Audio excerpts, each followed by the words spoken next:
Harley resale values are collapsing faster than anyone predicted. Dealers can't move inventory, and riders who once spent $20,000 are watching their dream machines list for less than $5,000. What used to carry pride now carries disappointment, and if one of these bikes is in your garage, the hit could be personal. Owning the wrong Harley in 2025 means stuck pride, drained wallets, and frustration every time you ride. Stay with me, because the #1 motorcycle on this list proves that even Harley's most trusted icon can fall harder than anyone imagined. Number 8. Harley-Davidson 48. Few motorcycles captured the stripped-down rebel image quite like the 48, a machine that once defined bare-bones attitude but has since lost its shine. In its day, riders loved the peanut fuel tank, blacked-out finishes, and slammed stance. But in 2025, that image has lost its shine, and what was once a symbol of rebellious style has become one of the hardest motorcycles for Harley owners to sell. The 48 carried an air-cooled V-twin that delivered 60 horsepower from 1,202 cubic centimeters, making it a respectable lightweight cruiser in its class. Riders appreciated the classic thump and raw feel of the engine around town, but many complained that it ran hot in traffic and lacked the extra power needed for highway passing. Some owners admitted it was fun for short rides, yet tiring and underpowered on longer trips. It pushed out 73 pound-feet of torque, which sounded good on paper, but left some riders underwhelmed in practice. Braking was handled by a single front disc and a single rear disc with an optional anti-lock braking system. Suspension consisted of cartridge damping forks in the front and coilover shocks in the rear, giving it a firm ride but little comfort over rough roads. The wet weight sat at 552 pounds, with a seat height of 28 inches. The starting price when new was set around $11,000, putting it within reach of younger riders and custom fans alike. The trouble with the 48 was never its look. It turned heads, photographed well, and reminded older riders of the raw simplicity Harley built its reputation on. But once you climbed into the saddle, the limitations quickly surfaced. That tiny 2.1-gallon tank gave you fewer than 100 miles on a good day before hunting for fuel. The suspension punished you over anything but smooth pavement, and the riding position, with forward controls and a low stance, left hauler riders cramped and aching after even short rides. Technology was nearly non-existent. A lone analog speedometer sat in front of you, with no fuel gauge, no traction control, and no connectivity. In an era when even budget cruisers come with digital displays, ride modes, and built-in safety features, the 48 felt like a relic straight off the showroom floor. The used market has been equally unforgiving. By 2025, well-kept examples with tasteful modifications are being listed for less than $5,000, and many still sit unsold. Riders are realizing that while the 48 nails the look, it fails in the areas that matter most: comfort, range, and daily usability. It may still draw admiration in a parking lot, but the real cost comes when riders discover just how impractical it is to own. The next entry on this list shows how even Harley's boldest leap into the future could fall flat just as hard. Number 7. Harley-Davidson LiveWire. Harley's gamble on electric power came in the form of the LiveWire, a motorcycle that promised the future but quickly revealed the cracks in the company's vision. For the first time in its history, the company stepped away from the rumble of V-twins and bet big on silent speed and electric power. It launched with fanfare, headlines, and promises that it would carry Harley into a new generation of riders. But by 2025, the LiveWire has become a cautionary tale. What was once meant to prove Harley's relevance now sits in showrooms as one of the least desirable bikes the company ever built. At its heart, the LiveWire used a permanent magnet electric motor producing 100 horsepower from a high-voltage battery system rated at 0 cubic centimeters. Riders praised the instant surge of acceleration and the smooth, gearless delivery, but many also reported severe range anxiety, noting that the advertised mileage often dropped sharply in real-world use. Some owners said the silence of the motor felt futuristic, while others admitted it stripped away the very soul of what they expected from a Harley. That motor generated 84 pound-feet of torque, giving the bike brutal acceleration off the line and the ability to sprint from 0 to 60 miles per hour in 3 seconds. Braking came from dual 4-piston calipers at the front and a single-piston rear caliper, paired with a standard anti-lock braking system. Suspension was supplied by fully adjustable Showa components, with separate function forks in the front and a balance-free rear monoshock. The motorcycle carried a wet weight of 549 pounds and sat at a seat height of 30.7 inches. When it first appeared, the starting price was $29,799, $1,099, making it one of Harley's most expensive bikes per pound. For urban riders, the LiveWire seemed like a glimpse of tomorrow. The instant torque and smooth, silent thrust delivered a thrill unlike anything else in Harley's lineup. The dash was futuristic, the ride modes adaptable, and the range, advertised at 146 miles in the city, appeared just enough for daily use. On paper, it had everything Harley needed to appeal to younger, tech-savvy riders. But the problems revealed themselves just as quickly. The charging network across much of the United States was unreliable, making long-distance trips nearly impossible. Even in cities, riders complained of long recharge times and limited station availability. Battery degradation concerns, high maintenance costs, and the complete absence of that signature Harley personality drove away the brand's loyal base. Traditional riders rejected it outright. The lack of a V-twin engine, the missing exhaust note, and the futuristic styling felt more like a science project than a motorcycle from Milwaukee. Younger riders, the very group Harley hoped to win, turned instead to cheaper alternatives from Zero and Energica. By 2025, the LiveWire has become the motorcycle equivalent of an orphan, too expensive for new buyers, nearly worthless on the used market, and rejected by the audience it was meant to inspire. The next motorcycle on this list proves that even when Harley sticks to its classic formula, age and impracticality can send a once iconic design into obsolescence. If you're still with me, hit that like button to show your support and drop a comment below. Tell me which Harley on this list shocked you the most. Number 6, Harley-Davidson Pan America 1250 Standard. In a bold attempt to conquer the adventure market, Harley launched the Pan America Standard, a motorcycle meant to take riders off-road, but one that never truly found its footing. It was meant to carry the brand off the pavement and into the booming world of adventure touring. With aggressive styling and a brand new power plant, it promised to compete head-to-head with European giants like BMW and KTM. For a moment, it looked like Harley might have found a new frontier, but by 2025, the Pan America Standard has become one of the company's most unwanted machines, unable to hold its place in the lineup or in the hearts of riders. Power came from the Revolution Max engine, producing 150 horsepower from 1,250 cubic centimeters, numbers that put it squarely in the mix with established adventure bikes on paper. Early owners praised the raw power and strong mid-range pull, but many reported that the delivery felt abrupt off-road, making the bike harder to control in loose terrain. Others commented that while the engine excelled on highways, it lacked the refined smoothness of its European rivals. Torque measured 94 pound-feet, giving it strong mid-range pull for both highway passing and off-road climbs. Braking duties were handled by dual front 4-piston calipers and a single-piston rear caliper, paired with a cornering-enhanced anti-lock braking system. Suspension used a semi-active Showa setup with electronic preload and damping adjustments. The wet weight came in at 562 pounds, while the seat height adjusted between 31.1 inches and 34.1 inches depending on configuration. The starting price was $17,319, positioning it as a premium adventure offering in Harley's catalog. The idea was simple: tap into a growing global market of riders who wanted a motorcycle that could tour the highway by day and tackle dirt trails by night. The Pan America Standard arrived with a 6.5-inch touchscreen, multiple ride modes, and cornering traction control, features designed to prove that Harley could do technology as well as tradition. For a moment, the bike turned heads. Yet the issues began almost immediately. Many riders complained of glitchy electronics, confusing menus, and inconsistent reliability. Overheating, stalling, and long waits for replacement parts quickly soured the ownership experience. Unlike BMW and KTM, Harley dealerships had little experience with adventure touring, leaving customers frustrated with slow service and limited support. The larger problem was identity. Traditional Harley riders did not recognize themselves in the tall stance and modern design of the Pan America. Adventure riders, meanwhile, hesitated to trust a first-time entrant from a brand associated with chrome cruisers. It became a motorcycle caught between two worlds, with no loyal base to support it. In 2025, the Pan America Standard is one of the hardest Harleys to sell. Even newer, low-mileage examples linger on dealership floors while proven competitors continue to dominate. The next entry in this countdown shows how even when Harley modernized one of its most legendary nameplates, the results were just as disappointing. Adventure bikes come and go, but rider essentials stay timeless. Gear and accessories are linked below. Number 5. Harley-Davidson Sportster S. Hopes were sky high when Harley reimagined its most iconic iconic entry-level line with the Sportster S, but the reality fell short of the legend. It looked aggressive, leaned on futuristic styling, and came with performance figures that outshined nearly every Sportster before it. For riders who wanted a mix of old-school attitude and new-school muscle, this motorcycle was supposed to be the answer. Yet by 2025, the Sportster S has become another example of how numbers on a page can fail to translate into soul on the road. At its core sat the Revolution Max power plant, delivering 121 horsepower from 1,250 cubic centimeters, making it one of the most powerful middleweight cruisers Harley had ever produced. Many riders praised the smooth acceleration and broad power band, but others complained that the engine felt almost too polished, missing the gritty character that made older Harleys memorable. Some reported that while it performed well on paper, it lacked the emotional punch they expected when rolling on the throttle. Torque came in at 94 pound-feet, a figure that made quick acceleration a given. Braking relied on a single front 4-piston caliper and a 2-piston rear caliper, tied together with a cornering-enhanced anti-lock braking system. Suspension was handled by a Showa inverted fork in the front and a preload adjustable rear monoshock. The motorcycle carried a wet weight of 502 pounds and offered a seat height of 28.9 inches. When new, the starting price was $14,999, placing it well above the traditional Sportster range. On paper, the Sportster S was unlike anything the company had built before. The horsepower and torque figures promised a machine that could run with Japanese nakeds and leave older Softails behind in the dust. The low stance, fat tires, and high-mounted exhaust gave it a muscular, custom-from-the-factory look. A modern digital display, multiple ride modes, and connectivity features suggested Harley was serious about competing in the 21st century. In real-world riding, the Sportster S felt twitchy, unbalanced, and punishing on rough roads, with cramped or stretched ergonomics. Its futuristic styling abandoned Harley traditions, alienating loyalists. By 2025, resale values fell under $10,000, leaving it unwanted by both traditional and performance-focused riders. The Sportster S remains a lesson in how difficult it can be to reinvent a legend. Harley tried to modernize one of its most iconic lines, but in stripping away too much of its identity, it created a motorcycle with power but no lasting place in the brand's story. The next machine shows how Harley's attempts to chase younger riders in the entry-level segment fell just as flat. Number 4. Harley-Davidson Street Rod 750. In chasing younger riders and urban commuters, Harley introduced the Street Rod, only to discover that it satisfied neither new nor traditional fans. It promised urban performance with Harley styling, marketed as the sportier sibling to the Street 750. For a brand built on chrome, torque, and tradition, this was meant to be the gateway to the future. By 2025, however, the Street Rod has proven to be one of the weakest links in the lineup, unloved by both the market it was designed for and the riders who actually bought it. The liquid-cooled V-twin produced 70 horsepower from 749 cubic centimeters, making it a modest middleweight contender in Harley's catalog. Riders appreciated its smooth delivery in city traffic, but many complained that it felt flat on the highway, struggling to keep pace with larger cruisers. Some owners noted that while it was adequate for commuting, it never delivered the satisfying punch or character they expected from a Harley engine. Torque was rated at 47 pound-feet, just enough for spirited city riding but far below the grunt that traditional Harley riders expected. Braking came from dual-piston calipers front and rear, with twin discs up front and a single disc at the back, supported by an optional anti-lock braking system. Suspension used inverted forks in the front and piggyback shocks in the rear, meant to give the motorcycle a sharper edge than its sibling. The wet weight measured 516 pounds, while the seat height was 29.8 inches. The original starting price was $8,699, positioned as an entry-level performance option for new riders. At first glance, the Street Rod seemed to check all the boxes. It was affordable, compact, and carried a design that leaned more towards sports styling than classic cruiser lines. For Harley, it represented an effort to expand into new territory and court riders who might otherwise have gone straight to Japanese or European brands. But that ambition quickly ran into trouble. The Street Rod's awkward ergonomics, high seat, and cramped cockpit alienated riders, while its bulky styling and weak character failed to capture Harley's essence. With little aftermarket support and limited customization, resale values collapsed, leaving even clean examples struggling to sell for $4,000 in 2025. The Street Rod's failure shows that trying to be everything to everyone often means satisfying no no one. Harley built it with good intentions, but it could never deliver the brand's soul or the performance riders wanted. The next entry highlights another misstep, this time from Harley's own effort to build a high-horsepower cruiser that strayed too far from tradition. Number 3. Harley-Davidson V-Rod Muscle. With drag race styling and Porsche-engineered muscle, the V-Rod looked like a revolution, but in time it proved to be a misfit in the Harley family. Developed with help from Porsche engineers, it was meant to silence critics who claimed the brand was stuck in the past. With drag race styling, fat tires, and a water-cooled engine, it looked like nothing else in Harley's lineup. For a brief time, it felt like the company had created a machine that would rewrite its own story. But in 2025, the V-Rod Muscle stands as a reminder that raw numbers are never enough without true identity. The Revolution engine inside produced 122 horsepower from 1,249 cubic centimeters, making it one of the most powerful production Harleys of its era. Riders admired its high revving nature and smooth top-end pull, but many also felt it lacked the low-end grunt that defined the brand. Some owners described it as fast but soulless, with more clinical delivery than the traditional V-twin character they expected from a Harley. Torque measured 85 pound-feet, enough to launch the bike hard from a stoplight, but not enough to satisfy those who wanted traditional low-end grunt. Braking came from dual-front 4-piston calipers and a single rear disc paired with a standard anti-lock braking system. Suspension used 43mm inverted forks up front and dual shocks in the rear, designed to keep the muscle stable at speed. The wet weight came in at 673 pounds, while the seat height measured 26.7 inches. The original starting price was $17,199, placing it firmly in the premium category when it debuted.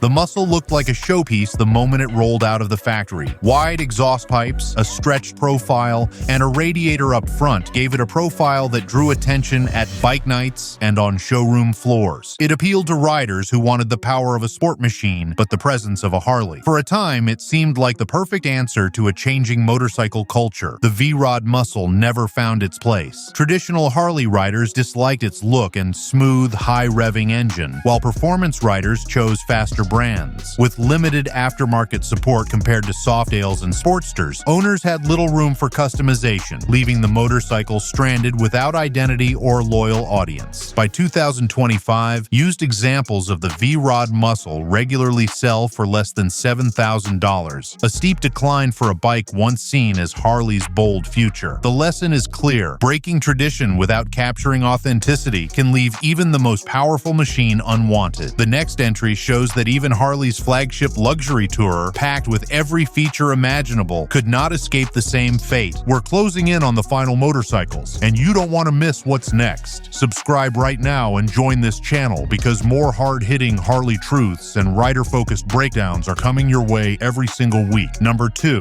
Harley-Davidson CVO Limited. Luxury on two wheels reached its peak with the CVO Limited, yet what was once a status symbol has now become a burden to own. It offered comfort, chrome, and every high-end detail the factory could provide. For years, owning one meant you had reached the very top of the Harley experience. But in 2025, the CVO Limited has become one of the heaviest anchors in the lineup, as riders walk away from its weight, complexity, and mounting costs. At its heart was the twin-cooled Milwaukee 8 117, producing 105 horsepower from a 1,920 cubic centimeters, a figure that promised commanding performance for highway travel. Owners praised the smooth delivery of power on open roads, but frequently complained about excessive heat in stop-and-go traffic, with some riders noting that long summer trips became uncomfortable. Others reported that while the engine felt strong at cruising speed, the real-world acceleration did not quite match the premium price tag. The engine delivered 126 pound-feet of torque, strong enough to move the heavy frame with authority. Braking was provided by reflex-linked Brembo calipers supported by a cornering-enhanced anti-lock braking system. Suspension used Showa dual-bending valve forks in the front and hand-adjustable shocks in the rear. The motorcycle carried a wet weight of 975 pounds and a seat height of 29.9 inches. The original starting price was $54,900, making it the most expensive Harley-Davidson touring motorcycle of its time. For many riders, that investment bought unmatched comfort. Heated grips, premium audio, advanced electronics, and factory custom finishes made the CVO Limited feel like a rolling palace. It was built for cross-country travel, designed to swallow miles with ease while surrounding the rider rider with luxury touches few other motorcycles could match. Weighing nearly 1,000 pounds, the CVO Limited suffered from slow handling, difficult parking, and rider strain. Its electronics brought infotainment failures, overheating, and costly repairs. Resale values collapsed as buyers preferred lighter models like the Street Glide Special, leaving the CVO Limited branded heavy, overpriced, and impractical. By 2025, the CVO Limited represents the risk of chasing luxury over rideability.